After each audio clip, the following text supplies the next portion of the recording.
Students are back in class and parents trust schools have hired the best educators to teach them and keep them safe.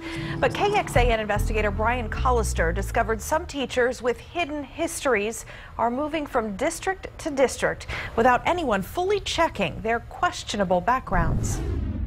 A public school employee's personnel file is public information for anyone who wants to see it. This file contains all sorts of information, including problems with that employee. But we've learned that most school districts never request this public information when hiring. Come on, accelerate! Once a well-respected McNeil High School track coach and a popular teacher in the Round Rock School District. Mr. Cotton. Christopher Cotton's career in education is likely now over as he faces criminal charges. He had nothing to say to KXAN as he left a recent Williamson County court hearing. We're very hurt. You know, I'm just as angry at them as the defendant. I'm angry at the school district. But outside the courthouse, the grandfather of his alleged victim says the district should have done its homework before hiring Cotton.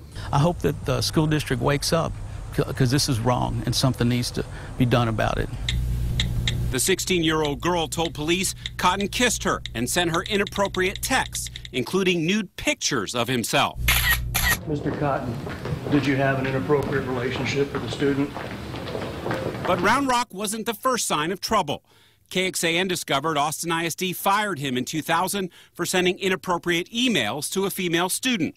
Soon after, though, Pflugerville ISD hired him, and then he went to work at Round Rock ISD in 2004.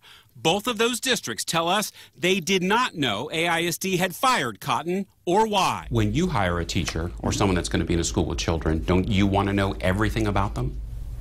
We want to know as much as we possibly can.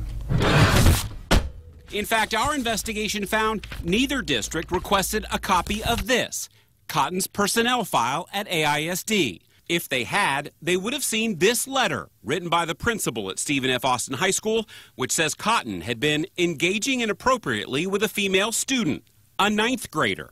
Cotton had sent her an email described as highly inappropriate for a teacher and a student. We obtained the letter by simply filing a public information request for Cotton's entire personnel file. If you had requested Christopher Cotton's personnel file from AISD, this letter would have been in there. And it talks about the inappropriate relationship he had. Would you have hired him if you'd seen this letter? I don't know if that letter would have been in his personnel file. It was. It's in the personnel file that we got under the Public Information Act. Okay. At Pflugerville ISD, the head of human resources says it's not standard procedure among school districts to request personnel files. The personnel file is voluminous and often does not have information of concern in it. This is a letter that was in Christopher Cotton's personnel file, and this district never asked for it. Why wouldn't you want to see something like this? I can't speak to the procedures that were going on in hiring back then. I cannot speak to those procedures. What I can do is tell you that I have looked back and saw that Pflugerville ISD followed appropriate procedures.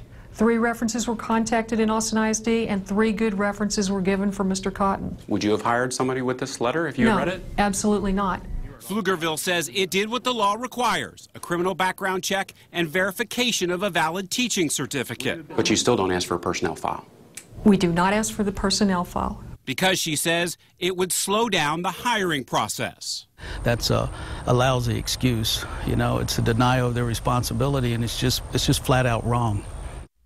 But even if a school district does request a personnel file, we've discovered many school districts are actually hiding information that should be in these files, meaning a teacher with a troubled past could still wind up in your child's classroom. It's a story every parent should see. Tomorrow night on KXAN News at 10. Brian Collister, KXAN Investigates. All right, Brian, thank you. Districts must report employees to the state only in the most serious cases, including abuse, sexual contact with a student, drugs, or stealing money from the district.